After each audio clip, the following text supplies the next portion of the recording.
team. Okay. You want a picture? All right.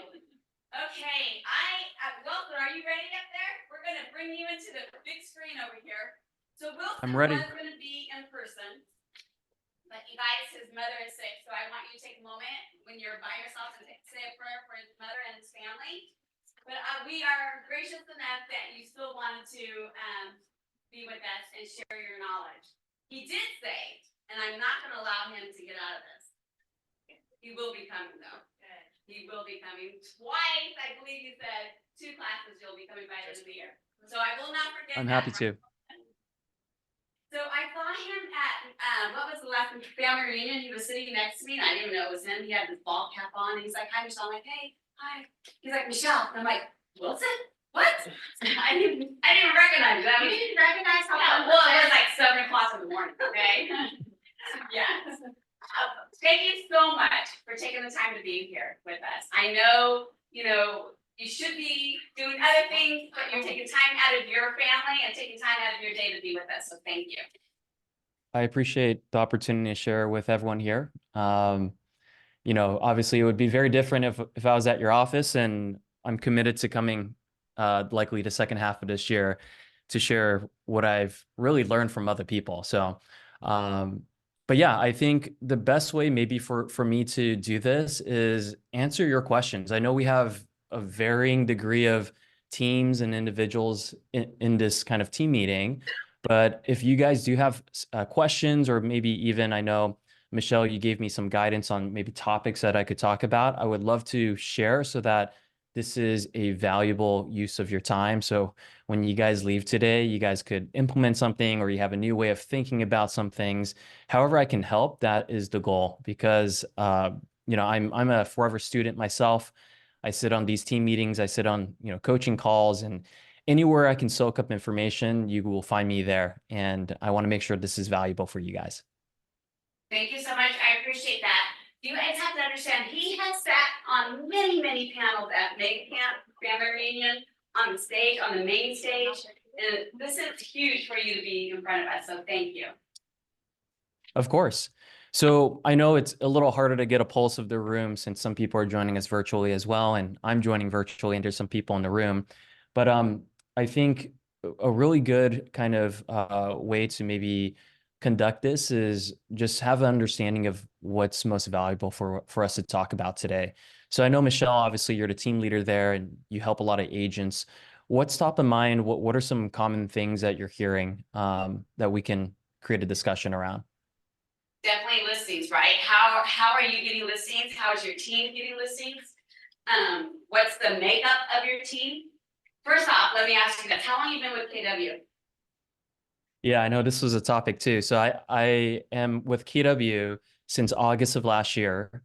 Prior to that, I was here for 4 or 5 years. I left for a period of time, but I am back and I'm very happy. And I do anticipate to stay for the indefinite future. And I'm grateful to be a part of Gary's group. I'm grateful to be in this region and just surrounded by a lot of like-minded people like you guys.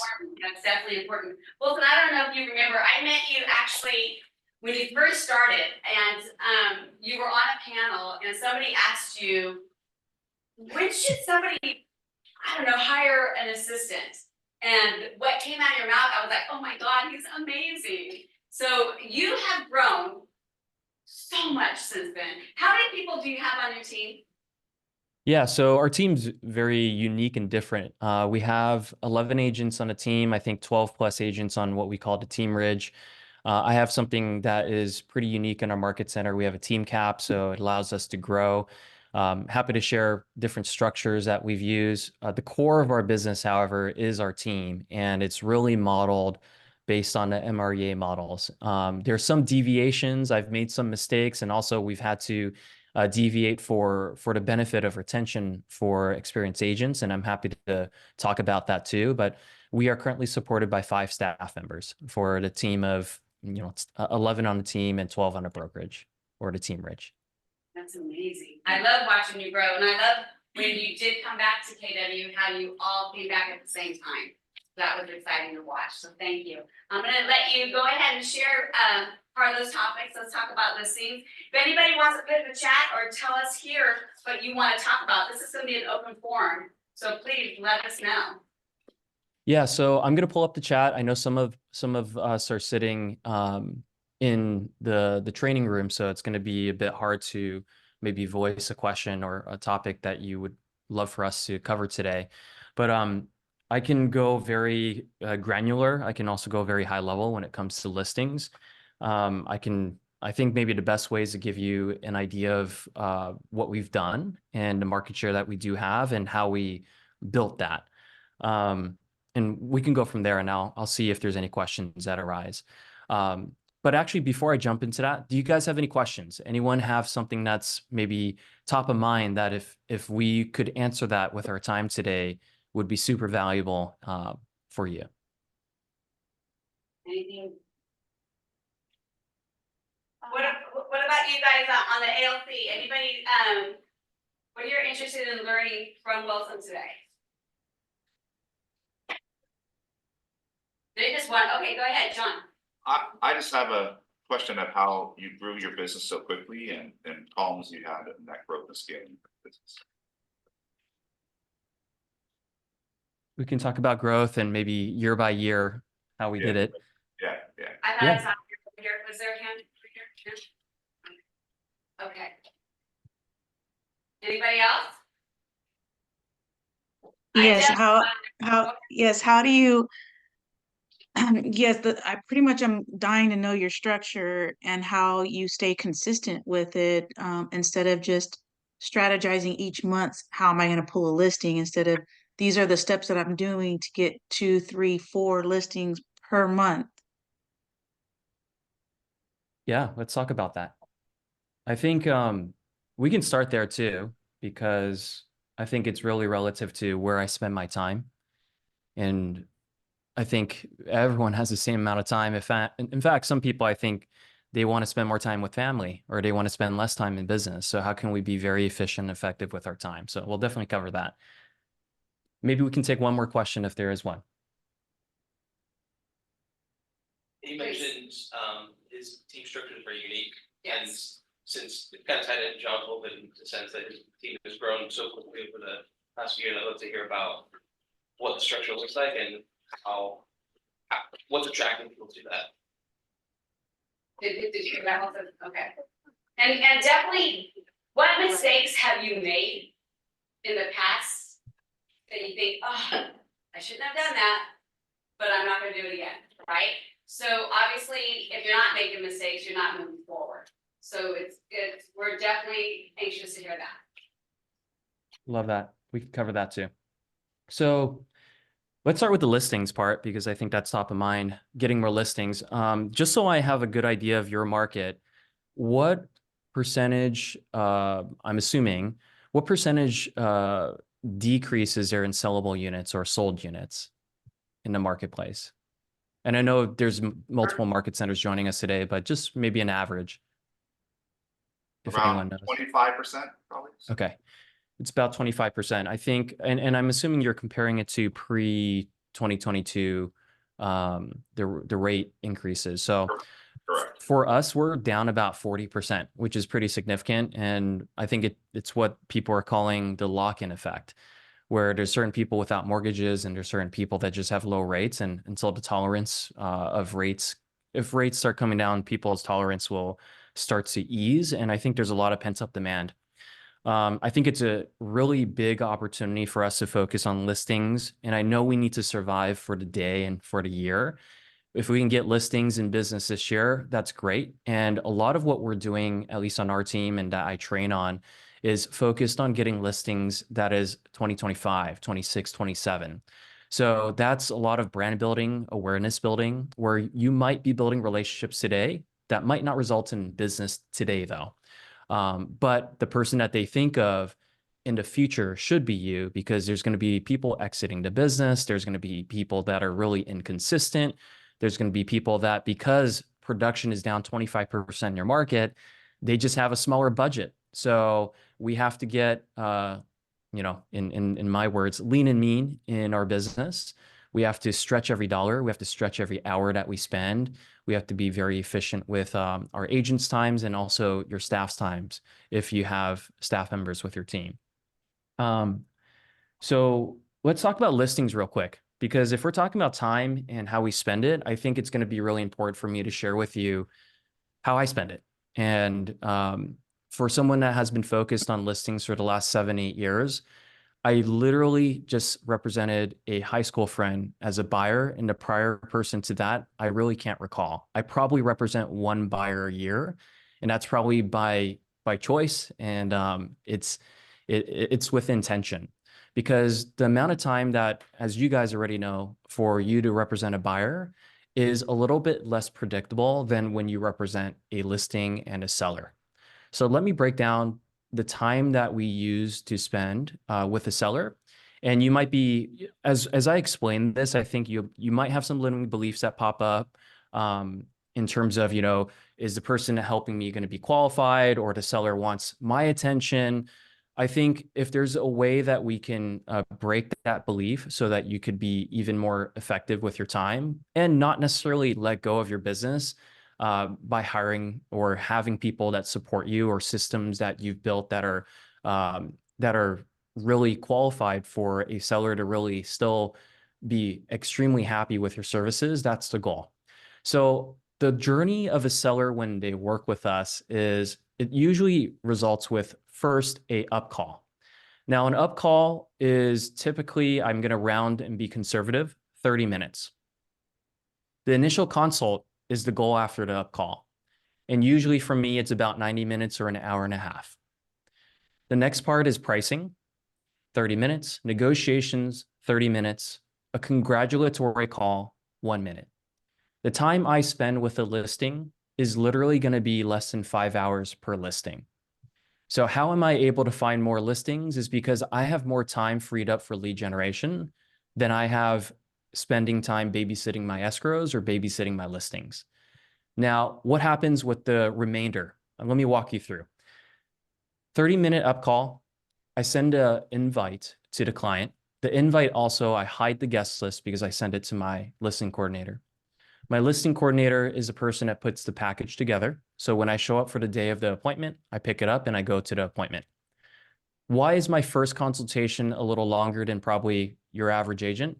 90 minutes is plenty for me to express expectation setting, what the process looks like, and obviously to earn the trust of the client. Now, whether I get it signed in the first appointment or I don't, let's assume I do, I don't do any of the prep work. I don't call a vendor. I don't visit the property again until I really need to. In terms of disclosures, there's actually someone that's licensed who's the listing coordinator that helps me actually go through it with the client and walks them through. And the only time I show up again is to price the home appropriately based on the preparations that we've done. And that's pretty quick. Negotiations. When offers come in, I'm assuming most people might use Disclosures.io for uploading listing or offers. So the whole thing is summarized by my listing coordinator that puts it on a spreadsheet, uploads everything to Google Drive, so it's easy for the client to find the files that they need. And that's why my time that it takes is 30 minutes. Once it's in escrow, we have a closing coordinator there's two differences. There's a transaction coordinator that does the paperwork, as you guys know, but there's also a closing coordinator that does all of the communications on my behalf in representation of me with the escrow company, the buyer's agent, any appraiser, any other vendor involved, the notary, the scheduling of the signing. And the last thing I do is a congratulatory call. So let's just take my average price point is about 1.2 million. Average commission's 2.5%. If I'm spending a little less than 5 hours, so I added it up to be 4.016 hours per transaction, my hourly wage for taking listing is $7,470.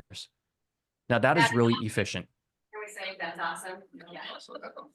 So I'm not saying that every listing is going to be the same, but if I do average these times of my time commitment, then I'm earning a high dollar per hour wage. So my question to you is, I know there's teams in this room. I also know there's very productive, highly profitable individual agents in this room. If you can stay 80% of the time in a couple $1,000 per hour working activity, wouldn't you owe it to yourself to hire someone to do everything else for you? That person is probably going to be a bit different in terms of personality type, behavior type, where they actually, their gift zone is to help you build the process, is to follow a process, and is task oriented. Now, not to say that there's no negotiations that this person will do as well, because let's say we get a painter quote, and to paint a whole home, it's $7,000. And the seller wants to negotiate and say, I'm only willing to pay $6,500.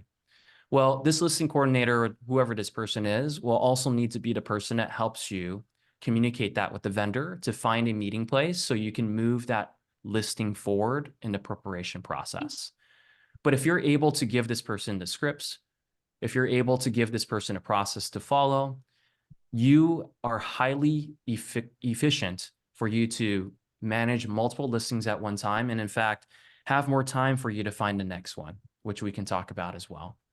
So before I move on in terms of time efficiency of, serving a listing or even taking a listing, do you guys have any questions on kind of what we just reviewed? I think people are in awe. Oh, really in awe. Yeah. It's something to strive for, right? I'm not saying that just because you heard this conversation today, that it's going to happen overnight. I think there's a lot of things in the background that you have to work out where let me give you some ideas.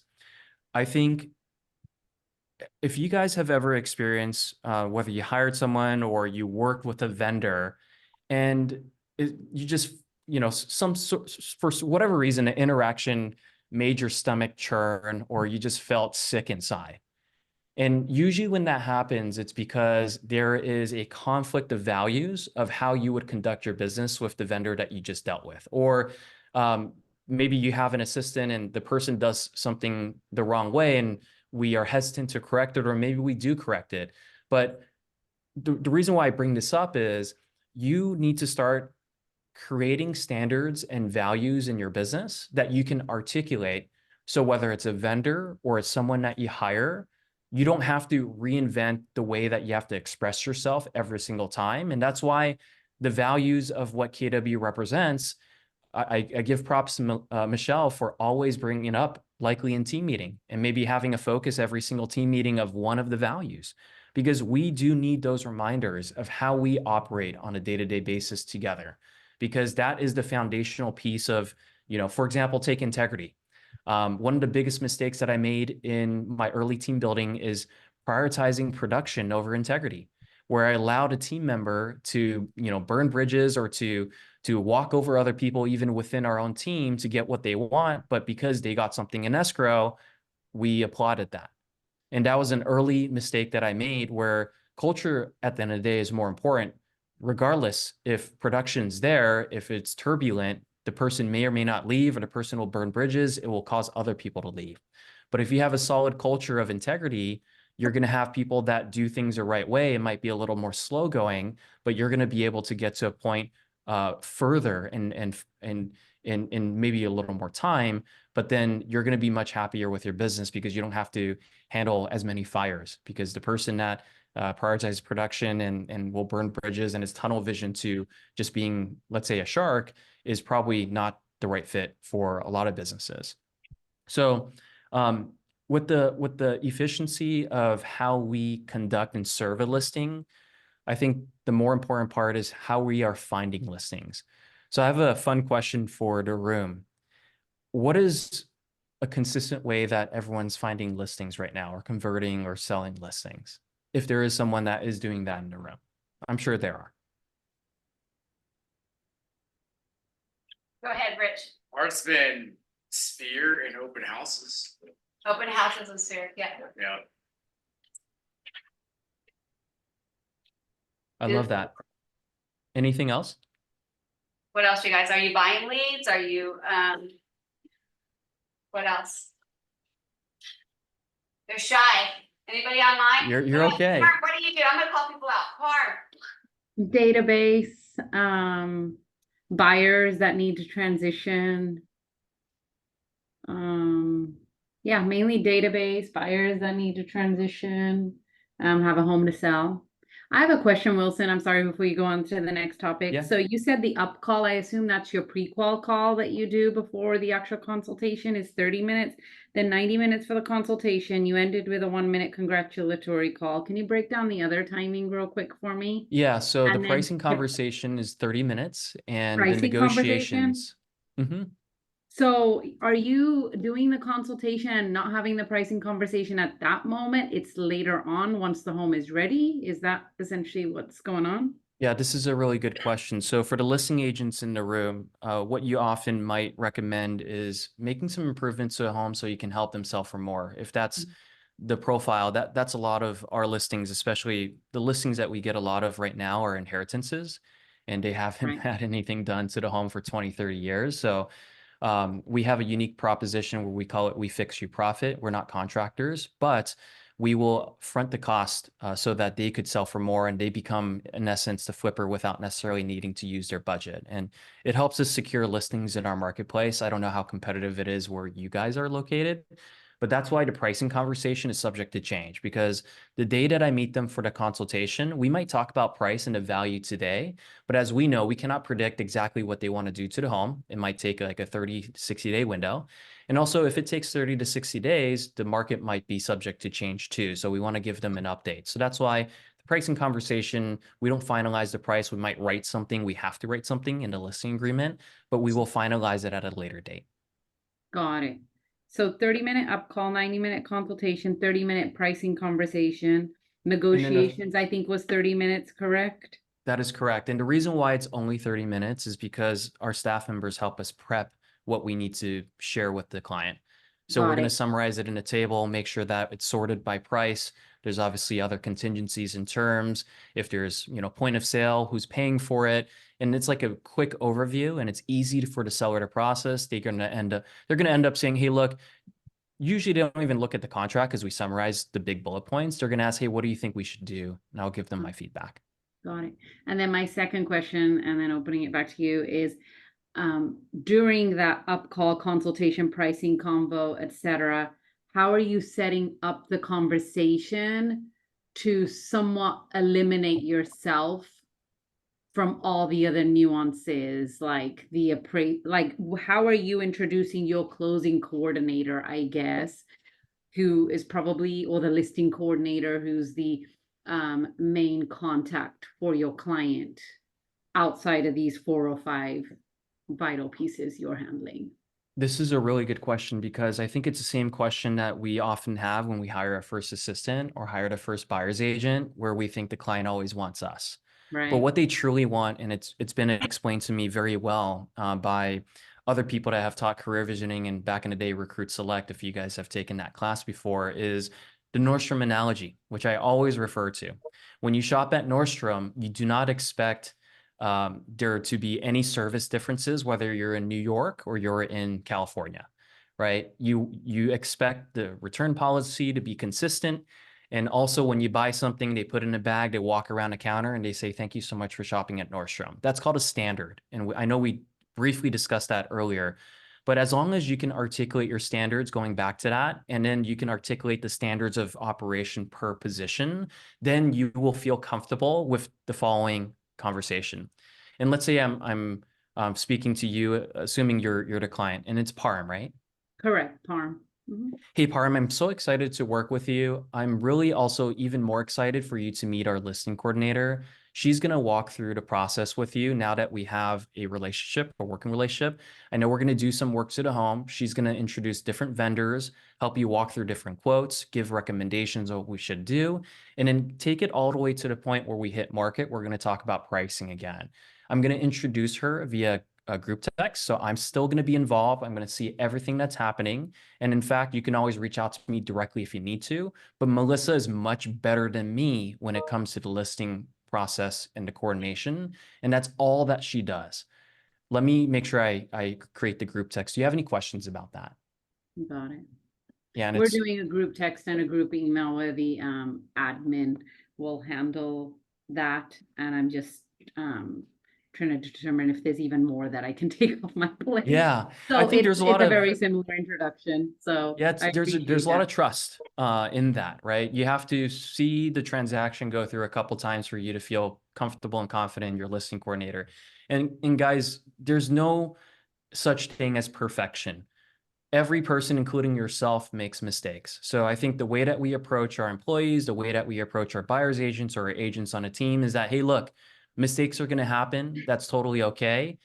Let's just make sure it doesn't happen a second time. If there's a process improvement that we need to make, can we document it? Was an SOP followed? Do we have an SOP? If we don't, that's a mistake. If we do have an SOP and it wasn't followed, that's also a mistake. It's always just referring back to the systems and procedures that you've created and making sure that it's followed and it's updated if there's things that happen. Wilson, real thank quick, you. this is Michelle. Didn't you, used to do videos too? You used to send out videos to, the clients as well, preparing them, right? For your steps? Yeah, so I will say that we've moved away from a little bit of that type of automation just because it's a little less personalized. There are videos that I've created but I don't use where when people hit certain milestones in a transaction that I would send a CEO message where I say, hey guys, thank you so much for working with our agent so-and-so. Congratulations on getting into contract. And I'm so excited for you. In this next part, you're going to meet Amy, who's our closing coordinator. She's going to be in touch with you shortly, and she's going to handhold you throughout the escrow process. So I created a bunch of those templated videos. We haven't really implemented them, and it's just because they're pre-recorded, I can't personalize the message. Got it. And there's certain things that scale and certain things that are a little bit harder to scale. But if you do scale it, I think there's pros and cons to the approach as well. So Thank you so much for clarifying. yeah. So let's go back to generating listings. I heard Sphere and open houses. I heard database. Let's go one by one.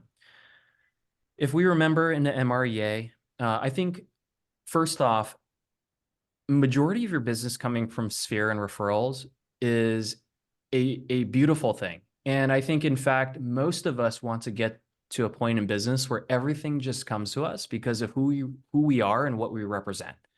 I think that is the end all be all type of business. And there's a certain minimum floor of amount of business that you're just going to receive. What I call a threshold of business on an annual basis that you'll get if you've built your business the right way. But the thing about what we know of Sphere is this: if we do not intentionally go out there, the bigger group of people is the people that we don't know. And the people that we do know is always going to be there. So if you're looking to build a business that is admirable or is bigger than what you have, or maybe is more profitable or generates more revenue than what it is right now, then you really have to be talking to people that you don't know. Although Sphere is probably one of the core legs of your business. Open houses is great too. But what I can share with you about open houses is with such few listings that are available to even sell, let alone host, I think it's going to be very difficult for you to control how many open houses you can host and where the open house is located. So from a geography standpoint, open houses is creates a little bit of a hurdle for you to be consistent in listings, let's say in a certain geographic location. And database is similar to Sphere. They got in your database somehow. You added them. You were doing something where you were talking to someone new or you got introduced. And buyers that need transitioning, I can't agree with that more. Your buyers will be your future listings. You just don't have a crystal ball on when that's going to happen, which is, once again, out of your control. What I will tell you, at least here in the Bay Area, is the top listing agents are farming based. And farming based, they are also top heavy listing agents. A lot of the top agents in our area are 6th level or lower, and very few have transitioned to be 7th level just because you have to build a very big business for that to happen. Not to say that you can't, but I think, if you want to be a top listing agent, and that's part of the conversation today, the most predictable way for you to get consistent listings in one geographic location is to really farm, is to door knock, is to build some sort of community, some sort of geographic farm where you're ambitious to get consistent listings at. So let's give you some breakdowns on how you can select a really good farm. I think the number one thing you should really look at is competition. If your top 3 people in that farm is less than 5%, less than 10%, there's room for you to take market share. I'll give you a really good example. In my farm, we started with 0, now we have a little over 10. The top agent having 10 still means there's 90% of the business that the top agent's not capturing. Now, it just makes it even better and easier if the top 3 people have less than 10%, because it just means that the production is very scattered.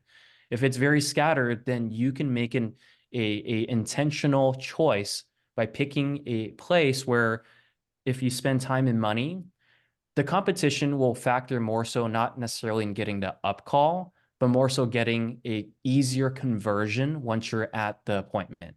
Because if it's very competitive and there's already top agents, you're going to be faced against the same person at the consultation every single time. And it would be wise, regardless if there's a top agent or not, you study your competition, you understand their strengths and their weaknesses, and you can create a value proposition that positions you to be the top choice in terms of what they're looking for. Now, I'll give you some 4 things that I believe that a seller is always going to look for and or prioritize. And there's no particular order. You have to do some sort of discovery. You have to diagnose before you prescribe a solution to the client. The first one is there's people out in the marketplace that are always going to prioritize cost. No matter how valuable of service that you provide, they're always going to ask you at the end, hey, another person said they would do it for 4%. Are you willing to? And I'm not going to say that's a right or wrong answer for you to say yes or no or how you design it. All I'm going to advise you is you are a business person and you'll make the business decision for yourself based on where you are. The value of a listing is not necessarily just a commission you'll get on that listing, but the future business that it'll bring because you're creating market share. So depending on your business practice, you may create something that's flexible, or you may create something that is you only service listings at 5% or 5.5. And, as we know, we can't really say that, but you'll have a list of your services to make sure that you justify for the rate that you charge. And of course, with the lawsuit, it still has to obviously be approved by the Justice Department. So we'll see exactly what the presentation is going to look like. But the key thing is you're going to want to be top 1 or 2 into 4 reasons. First is cost. The second is value. There's certain people in the marketplace that are only looking for what's the value you provide that will help me sell for the best price that I could get, or help me accomplish my goal. If price is not necessarily always the most important, maybe it's moving in a certain time frame. The third is they're looking for a neighborhood or local expert, and they're going to tell you that, and you'll know that because they called you because of that. And then the fourth is rapport and relationship. Some people are just looking for the right person that they relate to the most. Now, sometimes you might lose because of these 4. But as long as you can uncover from the seller which one is a priority for them, and you spend the most time there talking about what your value proposition is and how you can position yourself to be their top choice in that category, you will most likely win that listing. So I think keeping those 4 in mind, you want to go through a consultation that is very discovery based, so you can understand what they've heard and you can also understand what they're looking for. So let me give you some good questions that you can ask at a listing consultation. The first one that we always ask is, after the walkthrough, as a result of us getting together today, what is the most important thing that you want to discuss that would make our time valuable?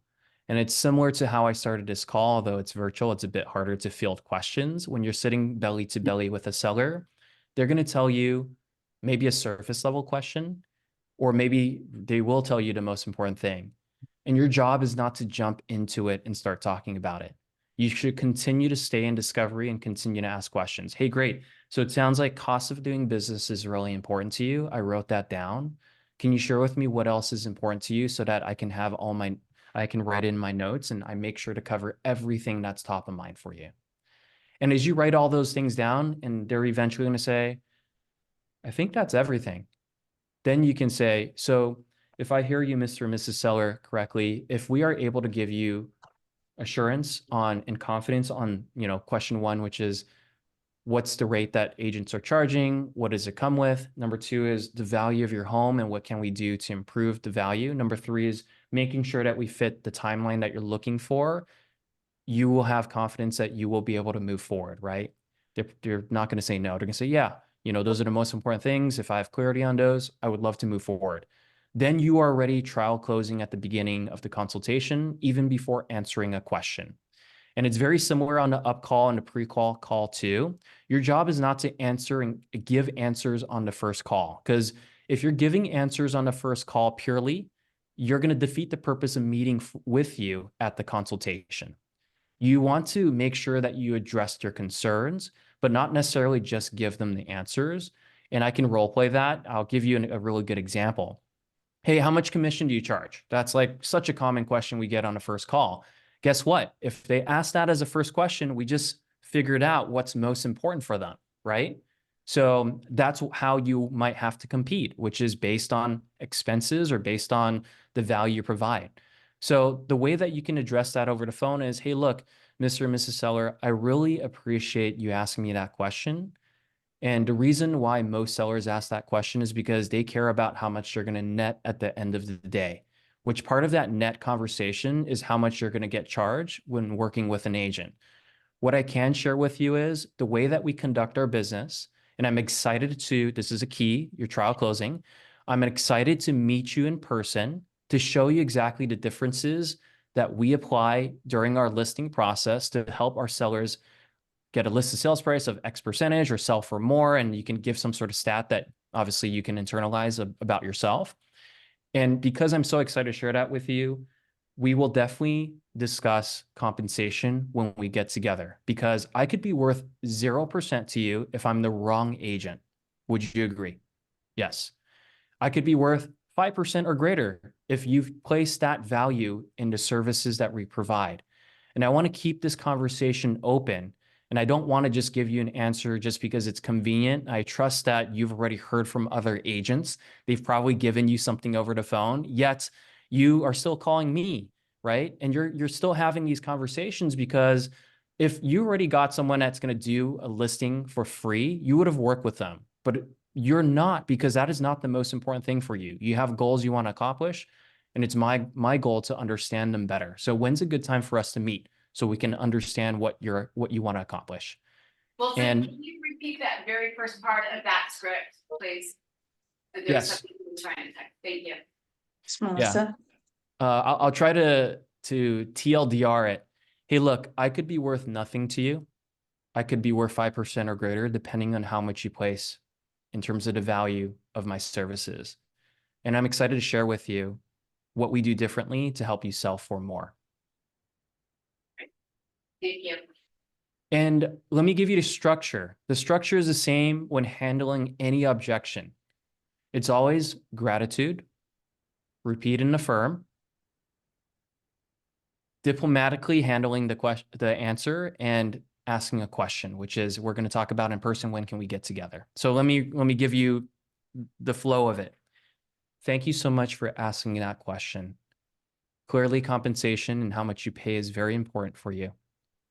And what you pay reflects on how much you'll net. And I'm assuming that what you net is what you're truly asking. And I'm excited to talk to you about that in person. I could be worth 0, 5% or greater, depending on what you see in terms of the value we provide. That is exactly why I want to get together so we can chat more about it. And I'm excited to see your home. And it's the same across every objection. Hey, I want 1.8 when we know it's worth 1.5. I can appreciate that you shared that you really want 1.8. Clearly, selling for more is important to you. And I'm excited to share with you exactly what we do to help you sell for more. I cannot commit to selling your home for 1.8 over the phone because I haven't seen your home yet. And anyone that tells you they can do it over the phone without seeing your home is lying to your face and just really is desperate for a listing, which I want to be honest with you, and I cannot do that to you until I can see your home and give you a fair assessment and give you ideas on how you can improve it. That's why I'm excited to see your home. When can we get together to do that? As you can see, the goal of the first call is to get an in-person meeting so you can express to them the value you provide. and they will respect that because everyone else is going to give them an answer they want to hear, still get the appointment, right? But they're going to fall flat on their face at the consultation or in performance, even if they get an overpriced listing.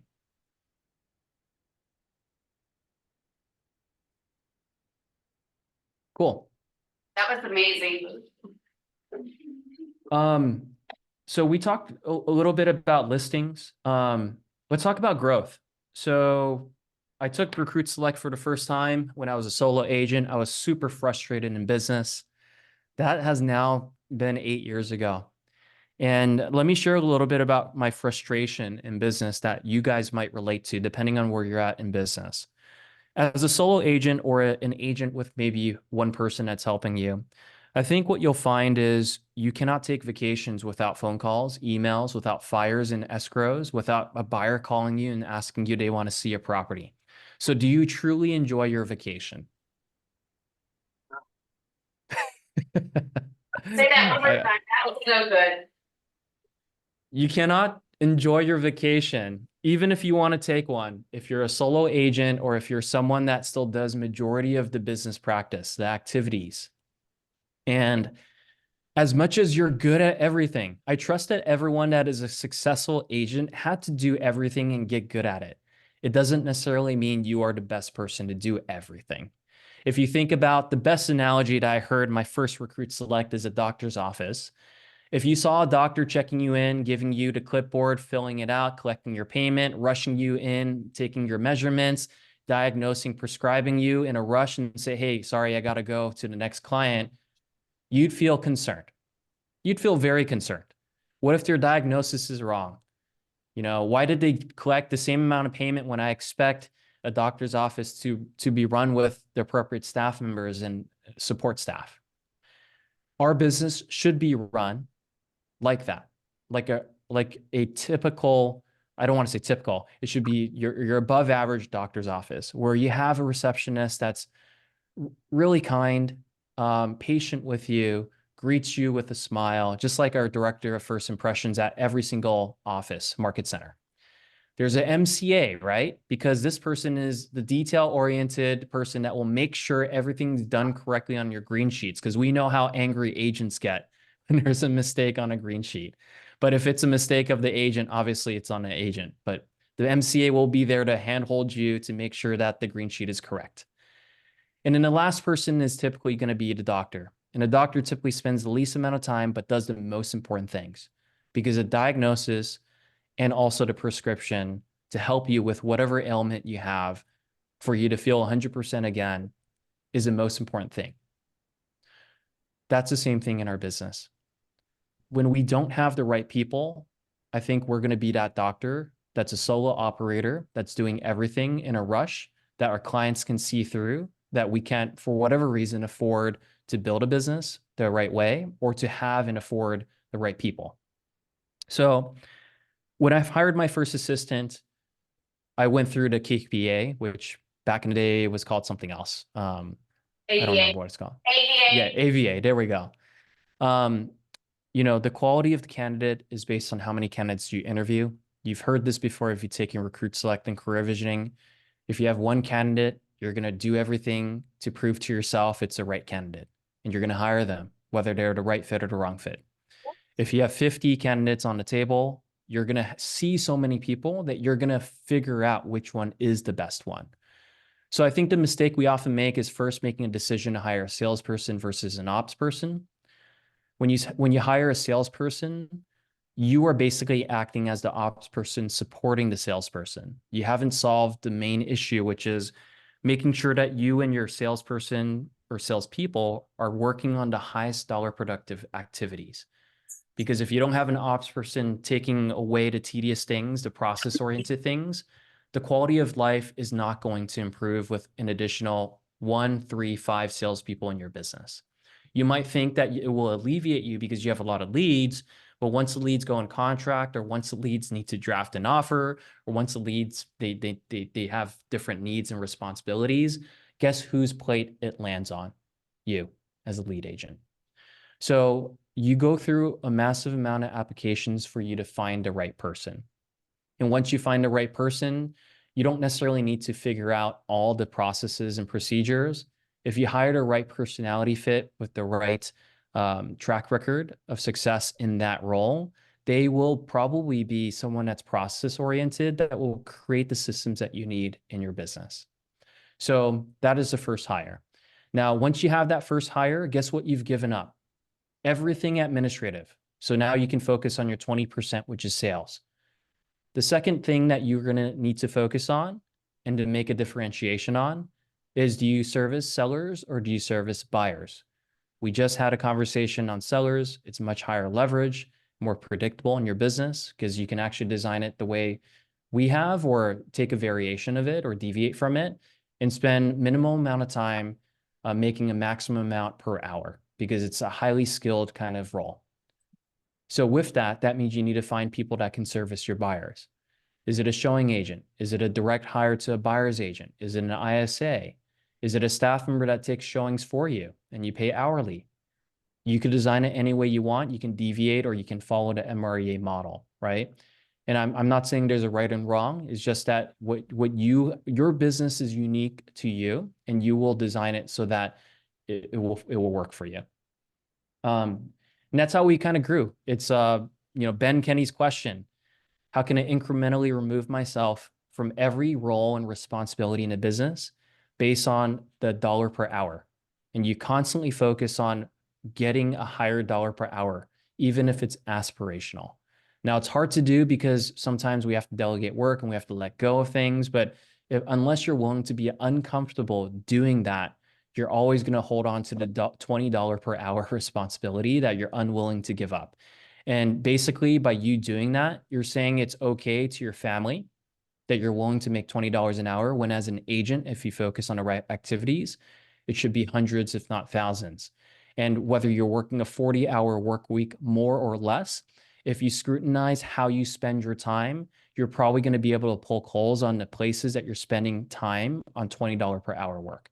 And by no means am I even perfect. It's 100%. You're never going to be perfect. So hopefully that's helpful. I know it's 12:05. We were going to 12:30, so we've got okay, time. great. So that was awesome. What a great script for people to hear. Because I always see people, I'll do my, how about this, Wilson?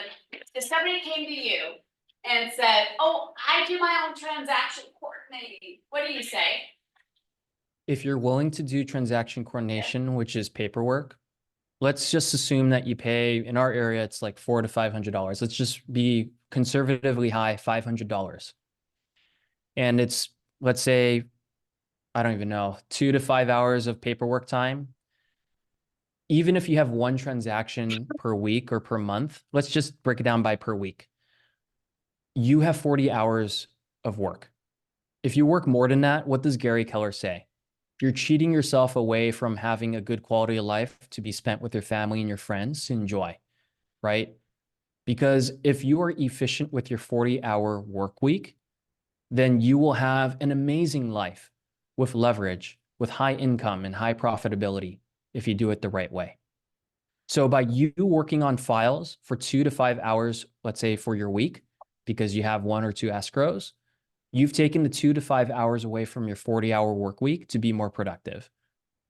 If you average out everything you do and you break it down on a spreadsheet of dollar per hour, that $20 per hour or $100 per hour in that matter for a TC, if it's 5 hours of work, is averaging your compensation down. And if you think about it that way, it makes absolute no sense for you to do your own paperwork. Thank you so much. I appreciate that. And you have to, it's a decision you make. It's one thing to really understand the concept of your dollar per hour. And in real estate, we do everything. So sometimes it's hard to really step back and think because we're often in the weeds of the transaction. But occasionally you have to work on your business. You have to think about how you're spending your time besides just utilizing your time doing everything. But yeah, I can pause this just so we can take some questions, but what do you guys have? share, you guys. Is there something that resonated with you? I know Barb, you and I have been chatting back and forth just on text. You saw or you heard a lot of comments that resonated with you and what you do on your team, correct? Absolutely. I just want to thank you, Wilson, for coming and being on this Zoom, but more importantly, actually sharing at, as you said in the beginning, at the granular level versus just the overview high picture. I already texted Michelle and I was like, I need Wilson's contact. So, I'm happy so to help. I'll be I'm reaching happy to out to help. you over the next few days and weeks, actually. But thank you. Thank you for breaking down your dollar per hour activities, having the right support staff. I mean, my team is modeled a lot on the MREA, and I see a lot of, I think, your personality style and kind of like what I do. So I think it'll just be nice to collaborate a little bit. Absolutely. Same. Be I happy feel to. the same way as well.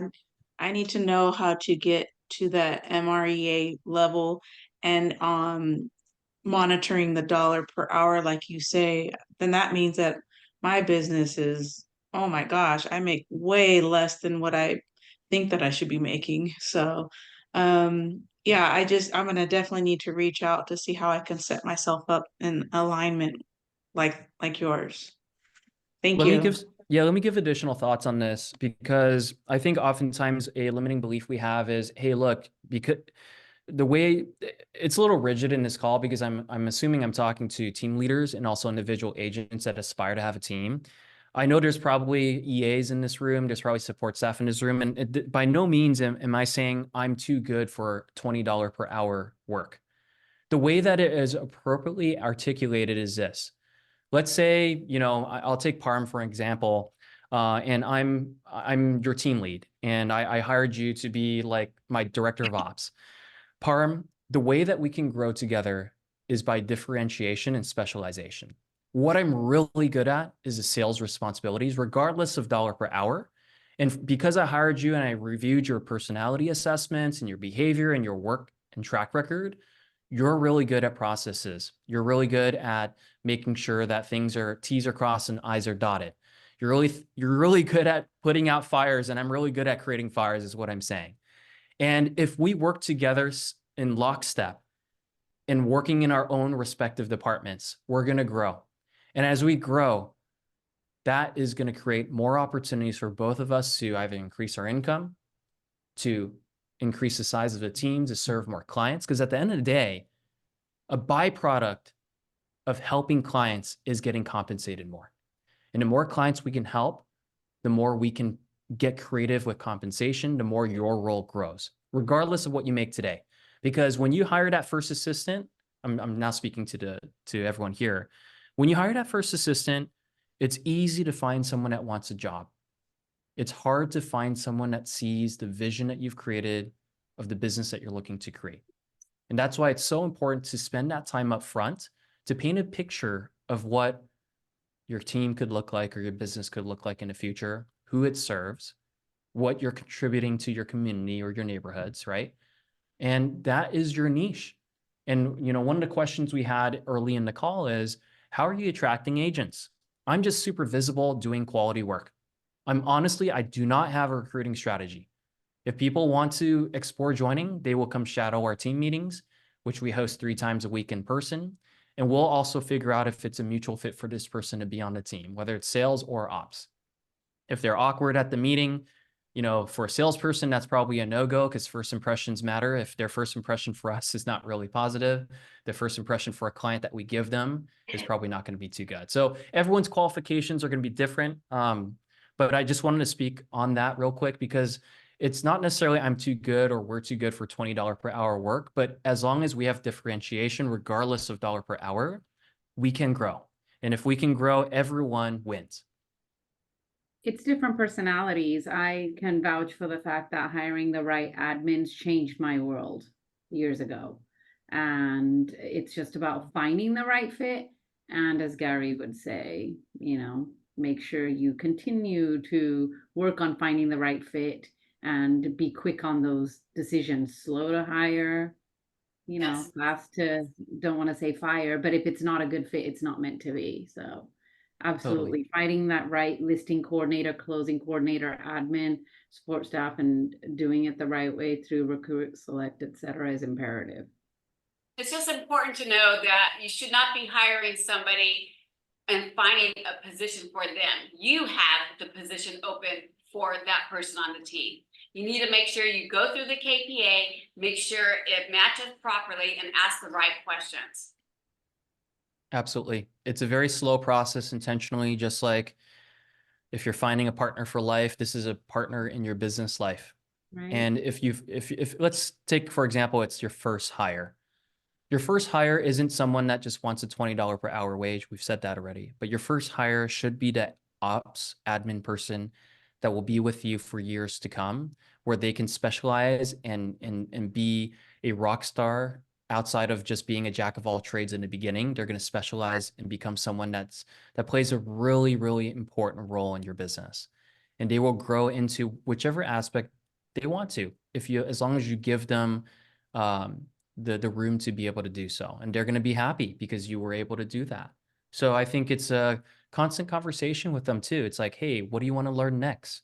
What do you think you're really good at? Right. And what is it that you want to improve? And just constantly having that conversation, because if you don't, there's going to be resentment for anything. But yeah, I know there's a bunch of questions that came in on the chat too. I'm happy to answer them. And then obviously if there's additional questions, we can go through it. The first question is from Minerva. What platform do you use for listing process? Where the listing coordinator, closing coordinator, transaction coordinator can all view? So we currently use Asana, and we've tried switching over to Sisu, but the displays, and I think Asana is just a more general built task management platform that we've used. And we're accustomed to. At least, hey, guess what? As a salesperson, I give no feedback for the platform. I let the ops people choose because they're the ones that are actually using it. So also would love to hear more about We Fix You Profit. I call it We Fix You Profit in this room because it's agent facing. Our client facing, we have moved away from that from a marketing standpoint because it paints us as contractors, and I do not have my GC license. So I cannot say we fix you profit, but rather I say you can sell your home for more. And this is the way that you could do it. So if you contact us, the marketplace should know a couple things about Wilson Leung. Wilson Leung is synonymous with South San Francisco. Wilson Leung is synonymous as well with selling for more. So what are those key words that you're putting out in the marketplace that people will always remember? Parham is affiliated with this word, right? You want to paint a picture where you are a specialist and niched in this way. What is that? I think all of us could benefit from creating that. Because if we are everything to everyone, what have we heard as a result? We will get average results. We cannot be everything to everyone. We have to identify the key avatars that we serve, and we have to design the key MOFers, make offers for immediate response, so that we can attract them and we can serve those avatars. How large is your farm and how often do you touch them? I used to touch them 12 times a year, and I upped that to 24 times from a good friend of mine. He's in Saratoga. His name is Andy C. He himself, this is pre-rates going up. I haven't tracked his stats last year, but pre-rates going up, he sold over $300 to $400 million of listings with himself and 2 staff members. His team did 900 million total, but he himself, listings, did over 300 to 400 million. Granted, his price point in Saratoga on average is probably 3 mil plus average for single family homes, but still that's 100 transactions, purely listings that one individual agent takes. Now we can work with lower price points wherever we're at, but if you could take consistent listings of 100 per year, I think that's still a really quality, consistent, predictable business. And he was the one that advised me up it from 12 to 24. If you're just starting your farm, I would say minimum is 12 times they should see you or something from you per year. What else do we do? Our farm size, it started with 2,000 and now it's the whole city of South City, which is 18,000 addresses. Of the 18,000 addresses, I think there's there's 21,000 addresses, 18,000 are sellable because it's rentals. And of the 18,000, 15,000 are owner occupant, which means 3,000 are absentees. So we do 2 times a year owner occupants and 1 times a year to the mailing address on tax records for absentees. And a marketing message is a little bit different because they're obviously different people. We also do events. We do educational events. We also do community events, 2 picnics a year, a shred day, a movie day. We have a 1031 exchange class. We have a estate planning class, and we also have a home buyer to homeowner workshop, which is a buying class. Whether 1 person shows up or 50 people show up for whatever respective event it is, it makes our job as agents, or your agents, if they're farming too, a lot easier to promote something outside of a just sold and just listed. I think it's valuable to give consumers updates on the market, but I think it's even more valuable that you're painting yourself as not just someone that sells real estate for a high price in the neighborhood, because you should figure out a way to differentiate yourself outside of being a top agent, because brand recognition for someone that is helpful and that is learning based or giving education away or putting families together for gatherings is another angle for you to position yourself. And that's why we do it. And it's something that we've benefited from.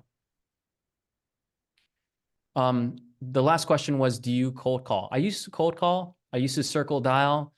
I would get a capture rate of probably every 30, 1/3 of contact. I would get the okay, the thumbs up to have a follow-up opportunity.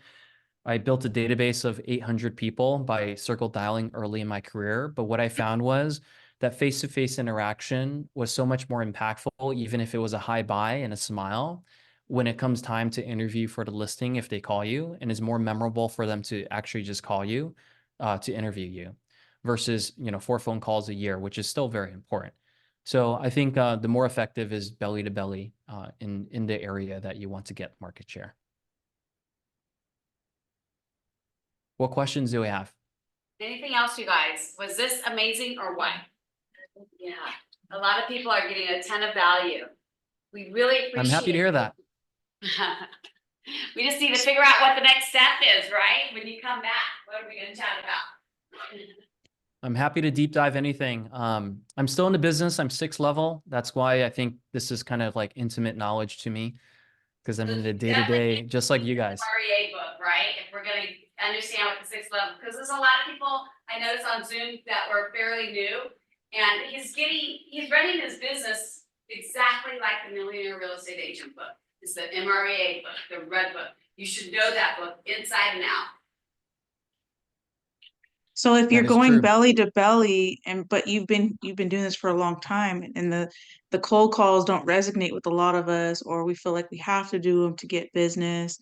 So if you're belly to belly, it's all these events you just mentioned, and then your farming is getting in front of them. But what makes you think that even if I were to up it to 24 times, that actually they're gonna give you the call? That's what you're Right. saying, because of events and because of the touches and not dialing. Yeah, so I think there's a couple points here. There's diminishing returns to farming the same area if it's too frequent. So I think everyone's farm is different. The demographics are different. The average move out is different, For example, the areas we farm, there's a lot of owners that have been here for 25, 30 plus years. And if they haven't moved for 25, 30 years, they're probably not going to move the next year unless something drastically changes in their life or unfortunately they pass away, which is driving most of the listings in our marketplace right now. But there's obviously different people in the marketplace besides just, someone that's lived there for a long time.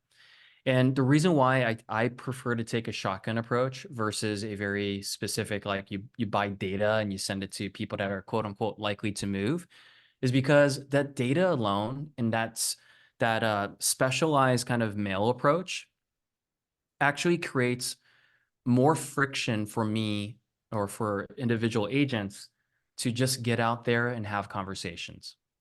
I'm going to keep it really simple. The person that's going to succeed in this room in 3 years is a person that's willing to have more conversations today. Because what you'll see as you start farming or you already have a farm is you're going to see signs go up. If I'm getting 10%, which is amazing, there's still 9 other listings out of 10 that has someone else's sign in their front yard. We don't get butthurt about that. And the reason why is there's a fair share.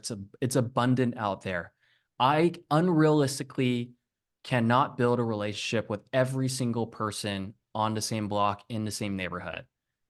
When we go out during the time that we can commit to, or when we send mail pieces, or even just people judge us, right? The way we look in our portrait, people will dictate if someone reaches out or not. There's a different cup of tea for every single person in a farm. And that's why the shotgun approach works really well for us, because we don't create more friction for us just due to activity. But then to your point, there is diminishing returns, and you're going to have to find out what that is for your area. If you already have a farm, you can up it. You add one event. You can figure out what works for you, and you just rinse and repeat every year. And hopefully you get a big chunk of the marketplace and people calling you. That's awesome. I really appreciate you sharing that. Thank you so much. You guys, we're getting close to time here. Does anybody have any other questions that they would like to ask Wilson? I mean, he's right here for us. I have a question. Wilson, hi, Minerva here. I had the other ones. You did great at answering them. Thank you so much. So for the beginning, when you started your farm, you mentioned door knocking. Did you guys do door knocking at that time when you initially started? Yeah. When I initially started a team, I probably already had started my canvassing and door knocking for 2 years. I didn't get my first result from my first listing until 6 months into farming.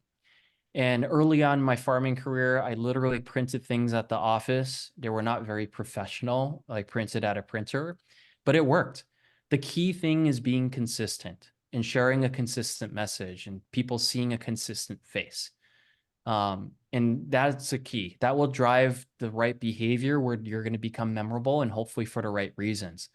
Also, as long as your attempt is to provide value on every single piece that you give away, it might not impact the person every single time they receive it, but hopefully 1 in 3 pieces that they receive is something that they can relate to and something that they say, hey, I appreciate this guy sending this to me. So always come from a place of value or contribution, and it will eventually, over the long period of time of you doing this, will be positive. Nowadays, when I walk in my farm, people will say, oh yeah, I saw a different guy. He was here, but I told them this is Wilson's farm. Or when I pass people and they're working on their garden, they're going to say, I'm going to hand this to them. I'm going to say, hey, look, this is just an update. I hope you're having a great day. By the way, the garden's looking great. He looks at the piece or she looks at the piece and all they say is, this is literally what happens. Real estate agent. And I say, yeah, I'm the guy that sends you the mail. Oh yeah, so you're Wilson. Most people that end up calling me to list their home, I actually have never had a conversation with. That is why taking a shotgun approach is so impactful, because you're building a brand. You're building recognition for who you are, what your team represents. It will serve you in the long run. Of course, you can be a little bit more niche and find people that are ready, willing, able to sell now. But that list is always going to change, and you're not necessarily building a consistent brand in front of those same people over and over again, because your list will change. And so you mentioned sending different things and coming from contribution. Can you share some of the things that you have provided? Market update. I know you have the event. This one's my favorite one. I will try to remember to send this link to Michelle, but there is someone that left Facebook and said that Facebook is an evil company, and he used to be a social engineer to approve or disapprove changes to the algorithm. And he wrote a blog post about why, social media companies are really evil, in his words. And one of the reasons why is because it's a never-ending slot machine. Now, why are people addicted to gambling? Because the results are always different. And there's a reason why I'm sharing this, because you're going to be like, why am I talking about slot machines and gambling? Social media is like a slot machine. it never ends, and you don't know what you're going to see when you open it. But the algorithm caters to you and what you've interacted with before. And you're always surprised and you're always inclined to scroll because you're going to find something that's interesting to you. Now, what we know as homeowners is we're always curious about what things have sold for in the neighborhood or in a city. So I do think that the most effective piece that you can send as an agent is listings that have recently sold in and around town. You give credit where credit's due. You name the broker that represented the listing, but you always display photo, list price, sold price, and every single time you send out a flyer, it always has different relevant information that they're looking for because they're super curious as to what the neighbor sold for or what things are going for. And they look forward to your postcard or your mailer because you're curious. Another one is if you live in a big or small city, or you take the county that you're in, if there's major changes coming to the county and it's mostly going to be around planning and development, you can always create a piece on rotation every other month, for example, on the changes that your neighbors should know that will influence your desirability of living here, your lifestyle. Let's say, for example, there's a huge Indian casino that's going to be built, and what's the progress on that? And people are curious about it. Well, if you're the first person that's scouring the planning website and is able to find that information, guess what kind of value you can create by putting it on your postcard, on your next postcard or on your next handout. And you're the only person that has it visible because it actually impacts, the community and the person that lives in your farm. So, taking that best practice of social engineering, and I'll find that article for you. We are addicted to variety and unpredictability. That's why competitions work so well, because we just don't know who's going to win and what the prize is, especially if there's a spin to wheel component and there's a big prize and there's the odds of winning the big prize is small, but because there's an opportunity, we get excited over it, right? So, how can we use psychology and, certain best practices to design even just a flyer? That's things that I always think about. The human psychology, people watching, human behavior. I think I have fun with it, and that's what makes me a better agent day by day because I make these observations.